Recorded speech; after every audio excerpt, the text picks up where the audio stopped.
Chapter 29. The Sabbath. It is a sign between me and you, that ye may know that I am the Lord. The value of the Sabbath as a means of education is beyond estimate. Whatever hours God claims from us, he returns again, enriched, transfigured with his own glory. The tithe that he claimed from Israel was devoted to preserving among men, in its glorious beauty, the pattern of his temple in the heavens, the token of his presence on the earth. So the portion of our time which he claims is given again to us, bearing his name and seal. It is a sign, he says, between me and you, that ye may know that I am the Lord. Because in 6 days the Lord made heaven and earth, the sea, and all that in them is, and rested the seventh day. Wherefore the Lord blessed the Sabbath day, and hallowed it. Exodus 31:13 and 20:11. The Sabbath is a sign of creative and redeeming power. It points to God as the source of life and knowledge. It recalls man's primeval glory, and thus witnesses to God's purpose to recreate us in his own image. The Sabbath and the family were alike instituted in Eden. In God's purpose they are indissolubly linked together.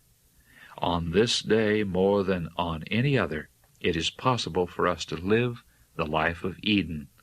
It was God's plan for the members of the family to be associated in work and study, in worship and recreation. The father as priest of his household, and both father and mother as teachers and companions of their children. But the results of sin, having changed the conditions of life to a great degree, prevent this association. Often the father hardly sees the faces of his children throughout the week. He is almost wholly deprived of opportunity for companionship or instruction. But God's love has set a limit to the demands of toil. Over the Sabbath he places his merciful hand. In his own day he preserves for the family opportunity for communion with him, with nature, and with one another. Since the Sabbath is a memorial of creative power, it is the day above all others when we should acquaint ourselves with God through his works.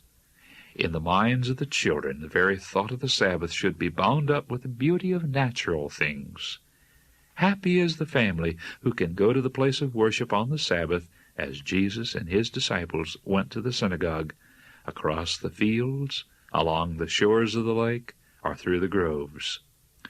Happy the father and mother who can teach their children God's written word with illustrations from the open pages of the book of nature, who can gather under the green trees in the fresh, pure air to study the word and to sing the praise of the Father above. By such associations, parents may bind their children to their hearts, and thus to God, by ties that can never be broken. As a means of intellectual training, the opportunities of the Sabbath are invaluable.